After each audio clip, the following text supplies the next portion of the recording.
Hello everyone, good morning to all of you and welcome to online study point. दोस्तों, आज है 12 अप्रैल और आज की इस वीडियो में हम 12 अप्रैल से रिलेटेड करंट अफेयर के सभी इंपॉर्टेंट क्वेश्चन को कवर करने वाले हैं। और देखिए, जो भी स्टूडेंट एसएससी एग्ज़ाम के लिए प्रिपरेशन करते हैं उनके लिए सबसे इम्पॉर्टेंट होता है इस मूवमेंट की टेस्ट सीरीज़ को रिलीजियसली फॉलो करना। जैसे कि एग्ज़ाम बैक टू बैक आने ही वाले हैं। टेक्स्ट बुक जिनकी टेस्ट सीरीज़ 1 करोड़ से ज़्यादा स्टूडेंट ने अभी तक अटेम्प्ट कर लिया है, इनके पास में आप लोगों को एसएससी सीजीएल के लिए 282 मॉक टेस्ट, एसएससी सीपीओ के लिए 125 मॉक टेस्ट, इसके अलावा एसएससी स्टेनोग्राफर के लिए 61 मॉक टेस्ट, और इसके अलावा आईबीएसयू जो कि आईबी का एग्ज़ाम है, इसके लिए आप लोगों को 76 मॉक मिल सकेंगे। और इसके अलावा आरआरबी, एनटीपीसी और ग्रुप डी के लिए भी कुछ 330 मॉक आप लोगों को मिल सकेंगे। और अभी टेक्स्ट बुक का एनिवर्सरी ऑफ़र भी चल रहा है, जहां 299 में आप लोगों को टेक्स्ट बुक पास मिलेगा, जिसमें 200 प्लस एग्ज़ाम्स के लिए 12,000 से अधिक मॉक मिल सकेंगे। तो बस आपको स्टडी 10 कूपन लगाना है और इससे आप लोगों को एक्स्ट्रा 30 रुपये डिस्काउंट मिल सकेगा। लिंक डिस्क्रिप्शन बॉक्स में दी हुई है। तो चलिए स्टार्ट करते हैं। हमारा पहला क्वेश्चन, हाल ही में भारत ने सऊदी अरब से कितने प्रतिशत कम तेल का आयात करने का फैसला किया है? तो ये फैसला किया गया है 36% कम तेल का आयात करने का। अब आप लोग ये सोच रहे होंगे कि ये कैसा क्वेश्चन है, क्या एग्जाम में ऐसे क्वेश्चन पूछे भी जाते हैं? तो देखिए, यदि आप क्वेश्चन को ध्यान से देखेंगे तो यहाँ हम बात कर रहे हैं सऊदी अरेबिया की, जो कि दुनिया का सबसे बड़ा तेल उत्पादक देश है। तो भारत इस देश के ऊपर अपनी तेल की निर्भरता को धीरे धीरे कम करना चाह रहा है। इसका रीज़न क्या है, पूरा मैटर क्या है, इसे हम डिस्कस कर लेते हैं। तो आप यहाँ से कुछ बेसिक जान लीजिए। जैसे कि सबसे पहले हम बात करें ओपेक कंट्रीज़ की। ओपेक यानी कि organisation of petroleum exporting countries. इस ओपेक संस्था की जो स्थापना है ये कुल 5 कंट्री ने मिलकर की थी। ईरान, इराक, कुवैत, सऊदी अरब। ध्यान दीजिए, सऊदी अरब इसने भी मिलकर इसकी स्थापना की थी। और 5वां देश है वेनेजुएला। कब की थी? 1961 में। और इसका हेडक्वार्टर स्थित है वियना, ऑस्ट्रिया में। और यदि आप लोगों को याद होगा तो कुछ दिन पहले मैंने आप लोगों को बताया था कि हाल ही में जो ओपेक कंट्रीज़ है इनके द्वारा हाल ही में एक बयान जारी किया गया है, जिसमें ये कहा गया है कि 2020 में जब लॉकडाउन का समय चल रहा था, व्हीकल नहीं चल रही थी, यातायात ये सभी बंद थे, तब इन कंट्रीज़ को भारी मात्रा में नुकसान उठाना पड़ा। तो अब ये कंट्रीज़ बीते साल हुए नुकसान को इस साल कवर करना चाहती हैं। तो इसके लिए ये क्या कर रही हैं, इन्होंने तेल की कीमतों को बढ़ाने का फैसला किया। तो ये बात भारत को रास नहीं आई, इसलिए भारत ने इन कंट्रीज़ पर अपने जो तेल की निर्भरता है इसे कम करने का प्रयास किया। जैसे कि भारत का सबसे बड़ा तेल आपूर्तिकर्ता देश अभी तो ये है इराक। दूसरे स्थान पर सऊदी अरब हुआ करता था, लेकिन अभी हाल ही में, ये शायद मार्च की ही बात है, भारत का दूसरा सबसे बड़ा तेल आपूर्तिकर्ता देश ये बन गया है यूएसए। तीसरे स्थान पर है नाइजीरिया और चौथे स्थान पर अब आ गया है सऊदी अरब। मतलब कि भारत की जो निर्भरता है इन देशों पर तेलों के लिए, ये इसे धीरे धीरे करके कम करना चाह रहा है। अब आप लोगों के दिमाग में एक सवाल आना चाहिए कि ये जो अमेरिका है इसके पास तेल का भंडार तो है नहीं, ना ही ये ओपेक का मेंबर है, तो भारत इससे तेल का आयात क्यों कर रहा है? तो इसके भी पीछे एक रीज़न है। लास्ट ईयर ही ये जो ओपेक कंट्रीज़ हैं, organisation of petroleum exporting countries, इन्हीं कंट्रीज़ से यूएसए ने क्या किया था कि अपने पास तेल मंगवा करके स्टोर कर लिया था। और अब अमेरिका क्या कर रहा है कि इन कंट्रीज़ के कंपैरिजन में कम कीमत पर तेल ये अन्य देशों को दे रहा है। मतलब कि यदि आप लोकेशन देखेंगे तो ये जो कंट्रीज़ है जहाँ से तेल बहुतायत मात्रा में मिलता है, यहाँ यदि यातायात का चार्ज भी जोड़ लिया जाए, बाकी टैक्सेस जोड़ने के बाद इन कंट्रीज़ के कंपैरिजन में जो अमेरिका है ये भारत को कम दाम पर तेल दे रहा है। इसलिए भारत ने अमेरिका से तेल मंगवाने का फैसला किया था। और आप और भी कुछ रिलेट कर सकते हैं। साउथ अमेरिका की एक कंट्री है जिसका नाम है गुयाना। इसकी लोकेशन कुछ यहाँ पास स्थित है। तो भारत पहली बार गुयाना से तेल का आयात करने जा रहा है। और गुयाना साउथ अमेरिका का ऐसा पहला देश है जिससे कि भारत तेल का आयात कर रहा है। तो पूरा मैटर यही है कि जो भारत है ये इन देशों के ऊपर, मतलब कि जो ओपेक मेंबर कंट्री हैं, इन पर अपनी निर्भरता को कम करना चाहता है। इसी के लिए भारत इस पर अमल भी कर रहा है। अब यदि हम बात करें सऊदी अरेबिया की, तो इसकी कैपिटल है रियाद, करेंसी है रियल, और आसपास की लोकेशन यदि आप देखेंगे तो ये है रेड सी। रेड सी जो कि अभी हाल ही में चर्चे में रहा है, रेड सी के पास में कुछ यहाँ स्थित है स्वेज नहर। स्वेज नहर जहाँ अभी हाल ही में एक जहाज फंस गया था जिसके कारण चर्चे में आया था। अगला क्वेश्चन है अहोमदो महामदो ये किस देश के नए प्राइम मिनिस्टर बने हैं? तो ये भी हाल ही में नाइजर के नए प्राइम मिनिस्टर बन गए हैं। देखिए 2 कंट्रीज़ के नाम में कन्फ्यूज़न होता है, इसलिए आप याद रखेंगे ये बने हैं नाइजर के प्राइम मिनिस्टर। तो यदि हम बात करें नाइजर की तो इसकी कैपिटल है नियामी। आप मैप में देख सकते हैं ये है इसकी कैपिटल नियामी। करेंसी है वेस्ट अफ्रीकन CFA फ्रैंक और इसी नाइजर से निकलती है नाइजर रिवर, या इसे आप ऑयल रिवर के नाम से जानते हैं। ऑयल रिवर ये पश्चिमी अफ्रीका से निकलती है और लास्ट में जाकर के गल्फ ऑफ गिनी में आकर के मिल जाती है। इसी नाइजर से कुछ समय पहले ही, हालांकि ये लास्ट ईयर की बात है 2020 की, जो हमारे विदेश मंत्री हैं S जयशंकर, इन्होंने इसी नाइजर में महात्मा गांधी कन्वेंशन सेंटर इसका भी उद्घाटन किया था। अब यदि हम ऑप्शन में लिखे अदर कंट्रीज़ के बारे में डिस्कस करें जो कि अफ्रीका महाद्वीप में ही स्थित है और जो कि चर्चे में रहे हैं। नाइजर के बारे में हमने डिस्कस कर लिया है। यदि हम बात करें नाइजीरिया की, तो नाइजीरिया से रिलेटेड आप लोगों को एक महिला का नाम याद रखना है, नकोजी अंकोजी का। ये भी हाल ही में वर्ल्ड ट्रेड ऑर्गेनाइजेशन की पहली महिला अध्यक्ष बनी है और इसकी अध्यक्ष बनने वाली ये पहली अफ्रीकी भी बन गई हैं। हाल ही में तंजानिया की पहली महिला राष्ट्रपति जो कि बनाई गई हैं सामिया सुलुहू। यदि हम बात करें इजिप्ट की, जिसे आप मिस्र के नाम से जानते हैं, तो अभी जो मैंने आप लोगों को स्वेज नहर के बारे में बताया था, इस पर इजिप्ट का ही अधिकार है, जहां एवर गिवन जहाज ये 1 हफ्ते से अधिक समय तक फंसा हुआ था। अगला क्वेश्चन है गुरु तेग बहादुर जी की 400वीं जयंती मनाने के लिए गठित एक उच्च स्तरीय समिति की अध्यक्षता किसने की है? इसकी अध्यक्षता भी हाल ही में प्राइम मिनिस्टर नरेंद्र मोदी जी के द्वारा की गई है।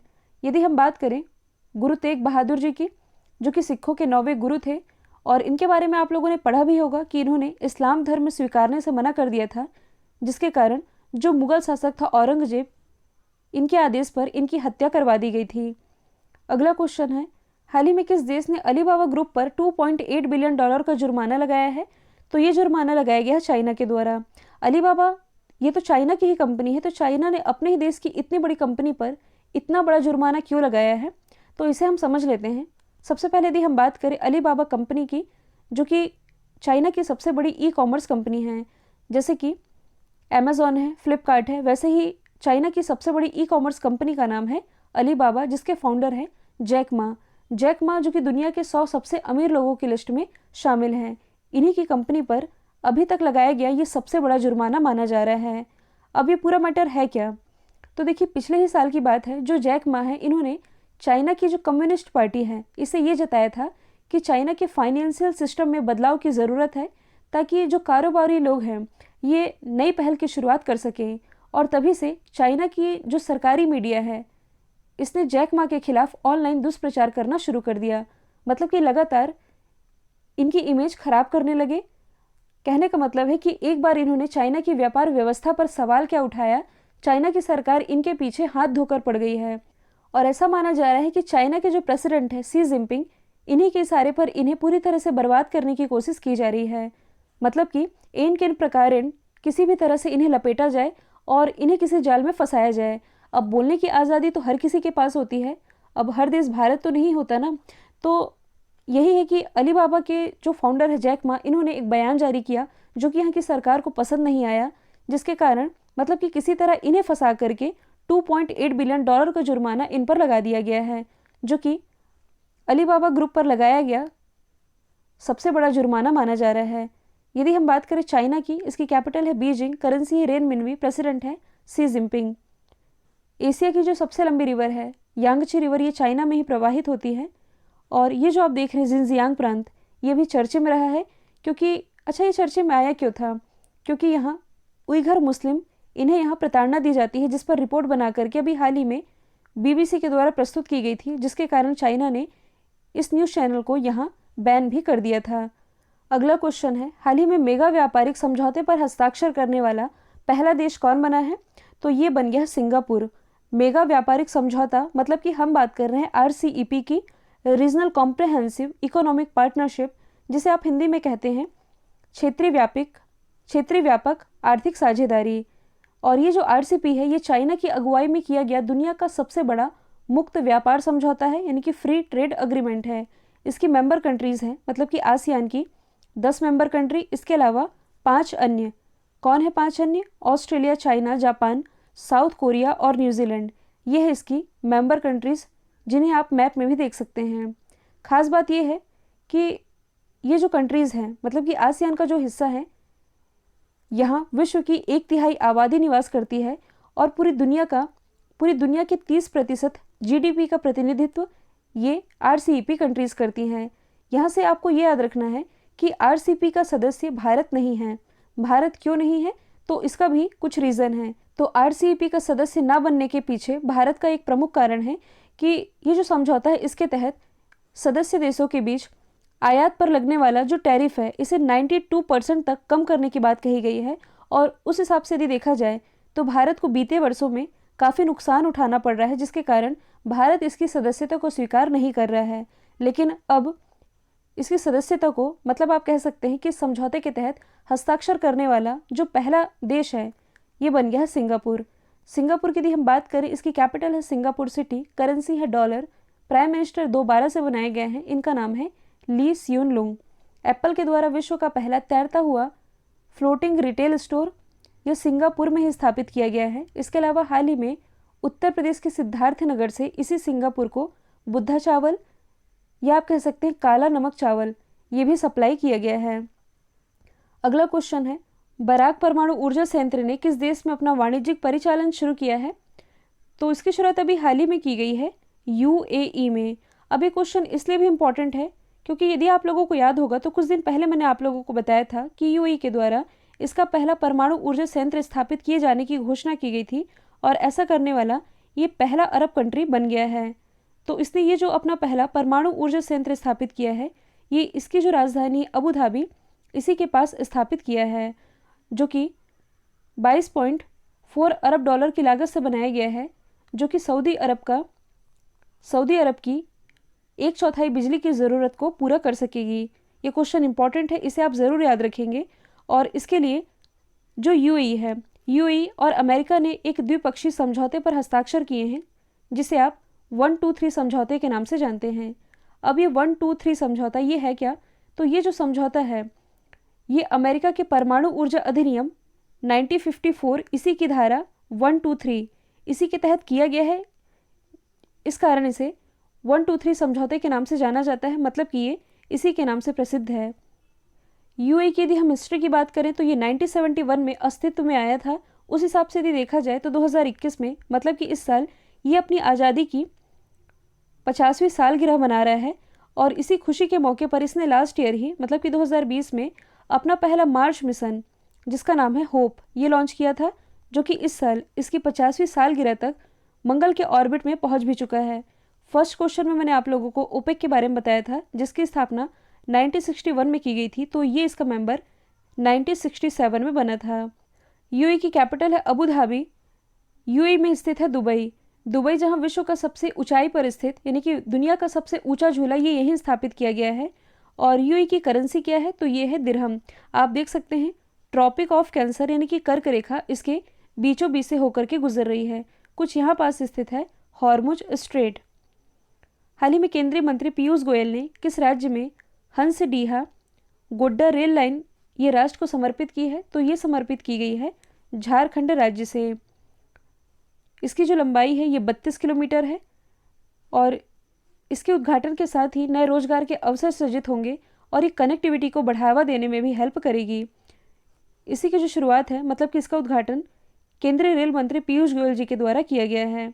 अगला क्वेश्चन है, हाल ही में किस देश की नौसेना ने हिंद महासागर क्षेत्र में फ्रीडम ऑफ नेविगेशन ऑपरेशन का आयोजन किया? तो इसका आयोजन अभी हाल ही में यूएसए की सेना के द्वारा किया गया है। और ये न्यूज़ अभी चर्चे में इसलिए भी आई क्योंकि इस ऑपरेशन के लिए इसने भारत से परमिशन नहीं ली थी। क्यों नहीं ली थी? क्योंकि देखिए, सबसे पहले आप ये समझ लीजिए कि ये जो फ्रीडम ऑफ नेविगेशन ये है क्या? तो ये एक अंतर्राष्ट्रीय कानून है जिसके तहत जो दूसरे देश के जहाज है ये अन्य राज्यों में हस्तक्षेप नहीं कर सकते। लेकिन बीच में एक और कानून आ जाता है जिसका हवाला यूएसए के द्वारा दिया जा रहा है। ये कानून कौन सा है? समुद्र के कानून का संयुक्त राष्ट्र सम्मेलन, जो कि 1982 में यूनाइटेड नेशन के द्वारा अपनाया गया था, लेकिन ये 1994 से प्रभाव में आया था। ये क्या कहता है, तो इसके अनुसार किसी भी देश का मतलब कि विशेष आर्थिक क्षेत्र जिसे आप स्पेशल इकोनॉमिक जोन कहते हैं, इसका उपयोग करने से जहाज़ों को नहीं रोक सकता। ये है अंतर्राष्ट्रीय कानून। मतलब इस पर भारत का तो ये कहना है कि आप हमारे एरिया में आकर के ये ऑपरेशन कर रहे हैं तो इसके पहले आप हमारी परमिशन लीजिए। लेकिन यूएसए क्या कहता है कि एक अंतर्राष्ट्रीय कानून है UNCLOS, जिसके अनुसार किसी भी देश के जो SEZ स्पेशल इकोनॉमिक जोन होता है, इसका उपयोग करने से किसी भी जहाज़ को नहीं रोका जा सकता। तो इस पर भारतीय नौसेना ने क्या कहा है कि किसी भी तटीय देश की जो एक्सक्लूसिव इकोनॉमिक जोन की जो सीमा होती है, ये कहाँ से कहाँ तक होती है, आप लोगों ने पढ़ा भी होगा। ये होती है समुद्री तट से 200 नॉटिकल मील यानी कि 370 किलोमीटर तक। इसका जो क्षेत्राधिकार है ये इसी देश के पास होता है जो कि इसके समुद्र तट से दूरी पर स्थित है। तो भारत से यदि देखा जाए, जैसे कि भारत का ये नक्शा है, भारत से 370 किलोमीटर के इस एरिया में केवल भारत का अधिकार है। भारत का अधिकार है कहने का मतलब है कि इतने एरिया में भारत कुछ भी कर सकता है। कुछ भी कर सकता है कहने से मतलब है कि यहाँ जो समुद्री संसाधन मिलेंगे इसका उपयोग भारत कर सकता है। जो भी रिसर्च, जो भी ऑपरेशन है, ये भारत कर सकता है। और इसलिए भारत को इसी बात से आपत्ति है कि आप हमारे इस जोन में आकर के, जो हमारा एक्सक्लूसिव इकोनॉमिक जोन है, यहाँ आने से पहले ये जो आप ऑपरेशन कर रहे हैं, इसके पहले आपको हमारी परमिशन लेनी चाहिए। यदि आप लोगों को याद होगा तो 2019 में ऐसी ही घटना निकलकर सामने आई थी जब अंडमान निकोबार वाले एरिया में जो चीनी सेना है, इनके द्वारा ऑपरेशन चलाया जा रहा था। भारत ने इसका विरोध भी किया था। अब ऐसे ही कुछ सिचुएशन ये अमेरिका के साथ बन रही है। अब अमेरिका और भारत के तो अच्छे संबंध है, इस मैटर पर दोनों देशों के बीच क्या बातचीत होती है ये तो देखने लायक होगी। जो भी इसका अगला मुद्दा निकल कर सामने आएगा वो मैं आप लोगों को करंट में कवर करा दूंगी। तो ये है अमेरिका की लोकेशन। इसकी कैपिटल है वॉशिंगटन DC। यहाँ के प्रेसिडेंट है जो बाइडन। यहाँ की उपराष्ट्रपति हैं भारतीय मूल की कमला हैरिस। इसके अलावा कुछ यहाँ स्थित है सारगैसो सागर। यह है ग्रीनलैंड जो कि दुनिया का सबसे बड़ा द्वीप है। यहाँ स्थित है अलास्का, जहाँ भी हाल ही में भारत और चाइना के बीच अमेरिका और चाइना के बीच पहली उच्च स्तरीय बैठक का आयोजन किया गया था। ये है मैक्सिको, ये है USA। ऐसी कौन सी नदी है जो कि USA और मैक्सिको के बीच अंतर्राष्ट्रीय सीमा बनाती है, तो ये है रियो ग्रांडे रिवर। अगला क्वेश्चन है, किस राज्य ने 14 दिवसीय मास्क अभियान की शुरुआत की है, तो इसकी शुरुआत अभी हाल ही में ओडिशा गवर्नमेंट के द्वारा की गई है। क्यों की गई है, तो जिस हिसाब से पूरे देश में कोरोना का संक्रमण तेजी से फैलते जा रहा है, इसके प्रति लोगों को अवेयर करने के लिए इस मास्क अभियान की शुरुआत ओडिशा गवर्नमेंट के द्वारा की गई है। ये ओडिशा से रिलेटेड कुछ फैक्ट हैं जो कि आप पढ़ सकते हैं। सिमलीपाल भीतर कनिका नेशनल पार्क ये यहाँ स्थित है। भारत का सबसे बड़ा बांध, भारत का सबसे बड़ा हॉकी स्टेडियम राउल केलम बनाया जा रहा है। भारत का सबसे बड़ा फायर पार्क, ये सभी यहीं ही बनाया जाएगा। ये क्वेश्चन रिवीजन के लिए रखा गया है। भारत के नए राजस्व सचिव ये कौन नियुक्त किए गए हैं, तो ये बन गए हैं तरुण बजाज। तरुण बजाज जो कि 1988 बैच के हरियाणा कैडर के IAS ऑफिसर हैं। इसी क्रम में जो अजय सेठ हैं, अजय सेठ, इनकी नियुक्ति आर्थिक मामलों के सचिव के रूप में कर दी गई है। यदि हम अदर ऑप्शन को डिस्कस करें तो राजीव गौबा ये हमारे कैबिनेट सेक्रेटरी, अजय कुमार तो ये हमारे डिफेंस सेक्रेटरी, जबकि अजय कुमार भल्ला ये हमारे होम सेक्रेटरी। तो ये सभी आप याद रखेंगे। कल जो मैंने आप लोगों से सवाल पूछा था इसका राइट आंसर था पाकिस्तान और चार्ड फुटबॉल फेडरेशन को इससे निलंबित किया गया है। अब आप लोगों के लिए आज का सवाल है, छत्तीसगढ़ वीरानी पुरस्कार से किसे सम्मानित किया जाएगा, तो इसका जो भी आंसर कमेंट बॉक्स में बताइएगा। वीडियो यदि पसंद आया है तो लाइक कीजिए, शेयर कीजिए और चैनल को सब्सक्राइब करना बिल्कुल मत भूलिएगा। तो आज के लिए इतना ही। Thank you so much.